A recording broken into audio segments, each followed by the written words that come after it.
बर्तमान मो ना भी डाका होती बर्तमान मुझे चली प्राइज आने तो प्रबल भिड़ टे जावाक पड़ू एपट सेपट होगा पड़ू तो फाइनाली देखिपे मो हाथ में बर्तमान प्राइज रही जाइए मत जो। हेलो फ्रेंड्स नमस्कार आ गए नुआ फ्रेश ब्लॉग आपण स्वागत। तो आज मुझे नेक्स्ट ब्लॉग रे कही मु नरसिंहपुर जी कौन जी तो सहीटा आपण मैंने पूरा ब्लॉगटा देखिले जानीपारे।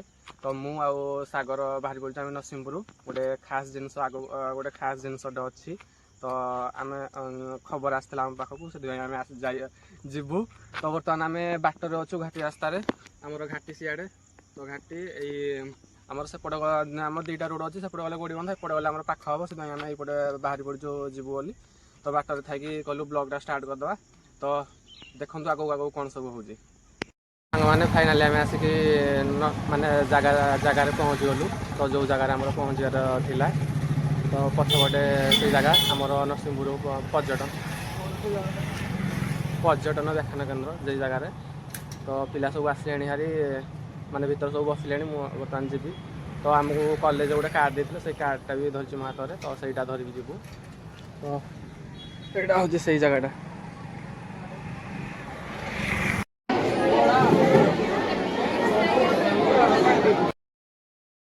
समान देखिपे पूरा भितर आम आसिक बसी पड़ीचु सागर हका बसी पड़ीचु केते पिला पूरा अनुमान करें माने आम ब्लॉग जाकर सबूतक जो मैंने A1 A2 दशम रखिंट +2 जो मैंने A1 A2 कॉलेज टॉपर +3 जो मैंने रखिंट अधिक परसेंट से सबू पिला तक आज गोटे जगह एकाठी होती तो प्रबल पिला देखिपे।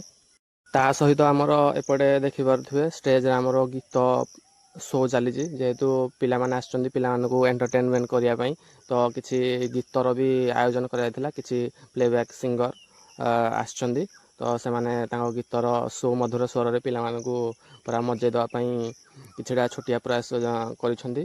तो यहाँ आमर मीटिंग पूर्वर चली तो आपर आमर मीटिंग चलो सबू आसबे नरसिंहपुर MLA मंत्री सब आसबे तो तांकर सबू मीटिंग सरिया पर आमर पुरस्कार वितरण हम जो डका होता।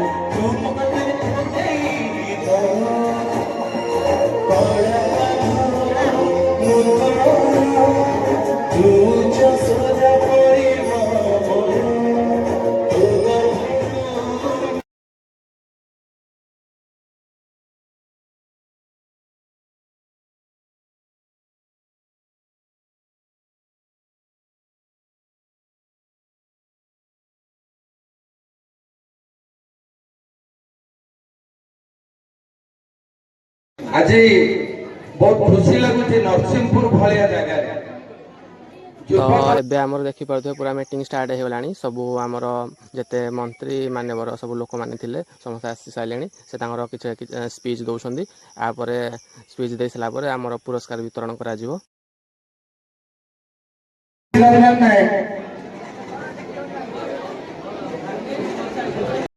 बर्तमान देखिपे आमर पुरस्कार वितरण चली जड़े पर जड़े पिला सब चली एमती परिस्थिति केतबेले आमर भी डाकरा आसो तो मुझे वेट कर मो डाकरा भी आसो तो देखिया कौन हो। तो फाइनाली देखिपे बर्तमान मो ना भी डाका होती बर्तमान मुझे चली प्राइज आने तो प्रबल भिड़ टे जावाक पड़ू एपट सेपट होगा पड़ू तो फाइनाली देखिपे मो हाथ में बर्तमान प्राइज रही जाइए मत जो सर्टिफिकेट मानपत्र सब मिली ट्रॉफी तो बहुत खुशी लगुच भाभी नी एमती गोटे अचीवमेंट हम बोली तो मन में बहुत खुशी लगुच।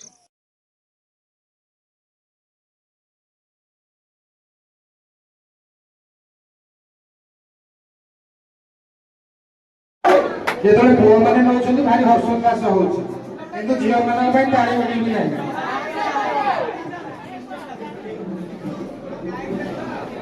आशुतोष बेहरा तो गाइस बर्तमान खाद्य चलता खाद्य सरिकी बर्तमान पुणी अधा पिला दिखाई नाला तो पुणी दिया हो तो बर्तमान सागर आमर जाए ତ ହ୍ୟାଲୋ ସାଙ୍ଗମାନେ, ତ କାଲି ନରସିଂହପୁର ଆସିବା ପରେ ଆଉ କିଛି ବ୍ଲଗ୍ କରିପାରିଲିନି। ତ ନରସିଂହପୁର ଆସିକି ପୁରା ହାଲିଆ ଏତେ ତାରି ଯେ ଆଉ କ'ଣ କରିବି। ତ କ'ଣ ପାଇଁ ଯାଇଥିଲି ମୁଁ ଆପଣମାନଙ୍କୁ ଜଣାଇ ଦେଉଛି। ତ ଆମର ଜାଣିଥିବେ ଯେଉଁମାନେ ଦଶମ ଆଉ ଗୋଟେ ହେଉଛି +2 +3। ତ ଦଶମରେ ଆମ ନରସିଂହପୁର ବ୍ଲକ୍ ଯାଙ୍କର ଯେଉଁ ପିଲାମାନେ ସବୁ A1 A2 ରଖିଥିଲେ ମାର୍କ, ତାପରେ +2 ହେଲା, +2ରେ ଯେଉଁମାନେ A1 A2 ମାର୍କ ରଖିଥିଲେ ତ ସେମାନଙ୍କୁ ଡାକିକି ସେଇଠି ଯେଉଁ ମାନେ ପ୍ରାଇଜ୍ ଦିଆହେଉଥିଲା। କ'ଣ ଗୋଟେ JSSର ଗୋଟେ ନୂଆ ସଂଗଠନ ଖୋଲିଛି। ତ ଯେଉଁମାନେ କୃତକାର୍ଯ୍ୟ କରିଛନ୍ତି ଏଇ ବର୍ଷ ପରୀକ୍ଷାରେ ଭଲ ଭଲ ମାର୍କ ରଖିଛନ୍ତି ସେମାନଙ୍କୁ ଡକାଯାଇଥିଲା। ତ ଠିକ୍ ହିନ୍ତି ଆମର ବି +3ର ହେଲା ଯିଏ ଯେଉଁ ଅନର୍ସ ନେଇଛି, ମାନେ ଯେଉଁ ଡିପାର୍ଟମେଣ୍ଟ ଯିଏ ଯେଉଁ ଅନର୍ସ ନେଇଛି ଏବଂ ସେଇ ଡିପାର୍ଟମେଣ୍ଟ ଯିଏ ଟପର୍ ହେଇଛି ତ ସେମାନଙ୍କୁ କୁହାଯାଇଥିଲା। ତ ଆମ କଲେଜର କାନପୁର ଆଞ୍ଚଳିକ ମହାବିଦ୍ୟାଳୟର ତ ମୋର ଏଜୁକେସନ୍ ଅନର୍ସ ଥିଲା। ତ ଏଜୁକେସନ୍ ଅନର୍ସର ମୁଁ ଆମ ଡିପାର୍ଟମେଣ୍ଟ ଟପର୍ ଥିଲି। ତ ହିନ୍ତି ଆମ କଲେଜରୁ ଯେଉଁ ଡିପାର୍ଟମେଣ୍ଟ ଯିଏ ଟପର୍ ଥିଲା ସେ କାନପୁର କଲେଜର ଟପର୍ ଗଲେ। ତାପରେ ନରସିଂହପୁର କଲେଜ ଯିଏ ଯେଉଁ ଅନର୍ସ ଟପର୍ ଥିଲା ସେଇ ଅନର୍ସ ସବୁ ଟପର୍ ପିଲାମାନେ ଗଲେ। ତ ସେମାନଙ୍କୁ ସେଇଥିପାଇଁ ଆମକୁ କାର୍ଡ଼ ଆସିଥିଲା, ନିମନ୍ତ୍ରଣ ଆସିଥିଲା। ତ ଆମେ ଯାଇଥିଲୁ, ତ ଆମକୁ ପୁରସ୍କୃତ କରାଗଲା। ତ ସେଥିପାଇଁ ଆମେ ନରସିଂହପୁର ଯାଇଥିଲୁ। ହିନ୍ତି ମୋ ସହିତ ସାଗର ଯାଇଥିଲା, ସେ ତା'ର ହିନ୍ତି ଦଶମରେ ଭଲ ମାର୍କ ରଖିଥିଲା। ତ ତାକୁ ବି ଗୋଟେ କାର୍ଡ଼ ଆସିଥିଲା, ତ ସେ ଯାଇଥିଲା। ତ ଏମିତି ଥିଲା କାଲିର ଦିନ ଯାକର ବ୍ଲଗ୍ ନରସିଂହପୁରରେ। ଢେର ସାରା ମଜାମସ୍ତି ହେଲା, ପୁରୁଣା ସାଙ୍ଗମାନଙ୍କ ସହିତ ଦେଖା ହେଲା, ଢେର ସାରା ଆଲୋଚନା ହେଲା କିଏ କ'ଣ ଆଗକୁ କିଏ କ'ଣ କରିବ ତ ସେ ବିଷୟରେ। ତ ଯଦି ଆଜିର ବ୍ଲଗ୍ଟା ଆପଣମାନଙ୍କୁ ଭଲ ଲାଗିଛି ତେବେ ନିହାତି ଲାଇକ୍, କମେଣ୍ଟ, ସେୟାର, ସବସ୍କ୍ରାଇବ୍ କରିବେ। ରହୁଛି, ଲଭ୍ ୟୁ ଅଲ୍, ଜୟ ଜଗନ୍ନାଥ।